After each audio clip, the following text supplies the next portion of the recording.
Les villes concentrent 3 milliards d'individus et 3 autres milliards devraient les rejoindre d'ici une quarantaine d'années. Si les lumières urbaines évoquent un réseau de neurones gigantesques, un défi à sa mesure se profile.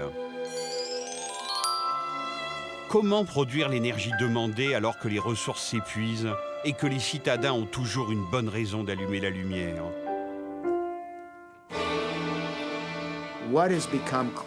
Ce que ces 10 dernières années nous ont clairement montré, c'est que la deuxième révolution industrielle touche à sa fin. Les énergies fossiles deviennent de plus en plus chères et on a vraiment atteint le maximum de leurs possibilités. En 2003, la grande coupure de courant de New York donne un aperçu de la vie en mégapole après l'extinction forcée des feux. Une fois passée l'excitation de participer à une super blackout party à l'échelle de la ville, l'angoisse s'installe d'avoir vécu en avant-première un scénario plus très futuriste. Un retour à l'âge de pierre entre les tours délirantes d'une civilisation éteinte. Heureusement, dans ces sombres scénarios, des lueurs persistent, comme Jeremy Rifkin. Économiste et concepteur de plans futuristes pour sauver l'humanité, Rifkin a trouvé une solution. La révolution. Une révolution industrielle, la troisième du nom. Ce que j'ai réalisé dans les années 90, c'est qu'on approchait d'une nouvelle ère énergétique, une troisième révolution industrielle. Dans l'histoire, toutes les grandes révolutions économiques ont eu lieu quand de nouvelles formes d'énergie sont apparues. Elles rendent possible des sociétés plus complexes. Elles augmentent les débits d'énergie, permettent de rassembler plus de gens et les intègrent dans des structures économiques plus efficaces dans le temps et dans l'espace.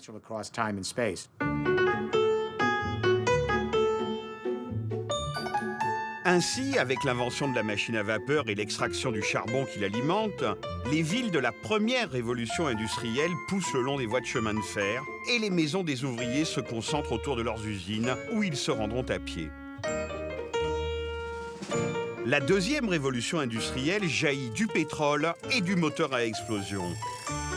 Les populations peuvent s'étaler grâce à l'automobile et découvrir la vie de banlieue, irriguée par ses réseaux électriques et ses lignes de téléphone.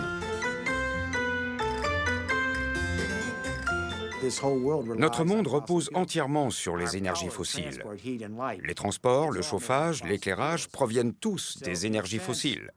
En fait, nous avons déterré les restes de l'ère carbonifère et nous avons transformé ce carbone, le charbon, le pétrole, le gaz, en biens, en services et en infrastructures. Nous avons bâti une grande civilisation éphémère et nous avons quasiment détruit l'équilibre de cette planète en provoquant le réchauffement climatique.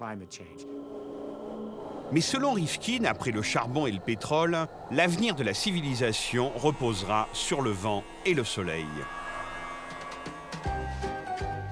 Et dans sa ville rêvée, tous les bâtiments se convertissent en mini-centrales écolo qui transforment le souffle du vent et les rayons du soleil en électricité.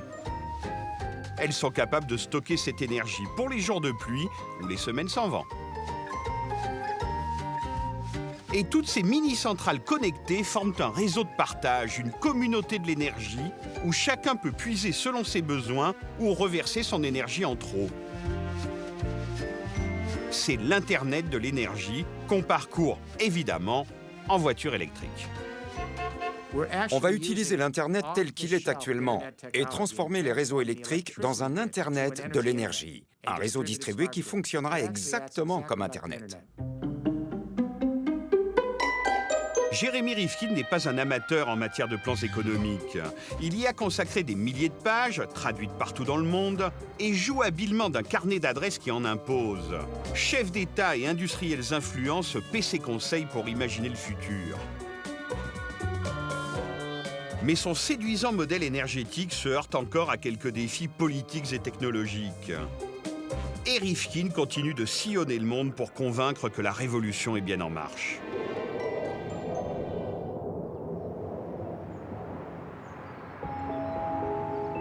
De l'autre côté de l'Atlantique, dans le nord de la France, le paysage minier garde la mémoire d'une source d'énergie épuisée.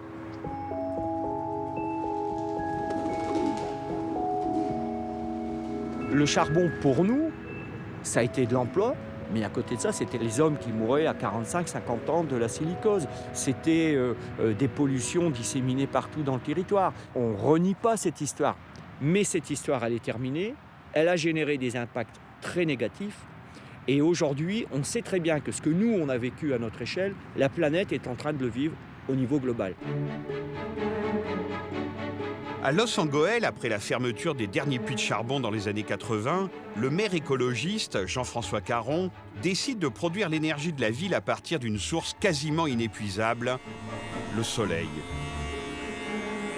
La grande centrale fournit l'énergie d'une trentaine de foyers et même l'église s'est convertie à l'écologie et transforme la lumière céleste en électrons. L'isolation des bâtiments et la construction d'écoquartiers réduisent la facture énergétique de 35%. Car dans une commune appauvrie, l'argument écologique est aussi économique. Entre quelqu'un qui paye 2 000 € de chauffage électrique et qui a froid dans sa maison et quelqu'un qui paye moins de 200 €, pour les gens, il n'y a pas besoin de leur faire un grand baratin idéologique sur le développement durable. Hein. C'est du pratico-pratique. C'est mieux qu'une augmentation de salaire. Hein. A priori, même dans le Nord, miser sur le soleil pour produire de l'énergie, c'est forcément rentable parce que c'est gratuit. Surtout que les installations écolos de la ville ont été financées par des subventions. Mais Jean-François Caron veut prouver que ce nouveau modèle énergétique n'est pas seulement viable pour une commune de 7000 habitants, mais également à l'échelle régionale. C'est ça l'enjeu maintenant pour nous, c'est le changement d'échelle. La France dépense pour ses sources d'énergie, soit le gaz, le pétrole, le charbon ou l'uranium, 70 milliards d'euros par an qu'elle verse à l'étranger, aux Émirs ou aux Russes. Bon, imaginez qu'on prenne cette somme et qu'on l'injecte dans l'isolation de l'ensemble des bâtiments de France.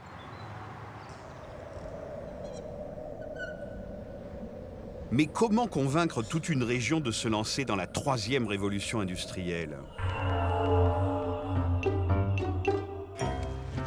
Le père spirituel de la transition énergétique ne vient pas seulement dans le Nord-Pas-de-Calais pour visiter l'église de Los Angeles. Le conseil régional a fait appel à lui pour imaginer la refonte totale du système énergétique de la région. Après 1 an de travail, Jérémy Rifkin s'apprête à révéler sa feuille de route. Jérémy Rifkin a un rôle qui est un rôle considérable. Il est en quelque sorte un catalyseur. Il existe dans cette région un certain nombre de forces, un certain nombre d'initiatives. Si on veut que tout cela soit fort, il faut que ce soit cohérent. This is it. A master plan for a third industrial revolution build-out in this beautiful region of northern France. Le plan de Rifkin, c'est de faire du Nord-Pas-de-Calais un exemple mondial à grande échelle du nouveau modèle énergétique. Mais son Internet de l'énergie est-il bien réaliste ?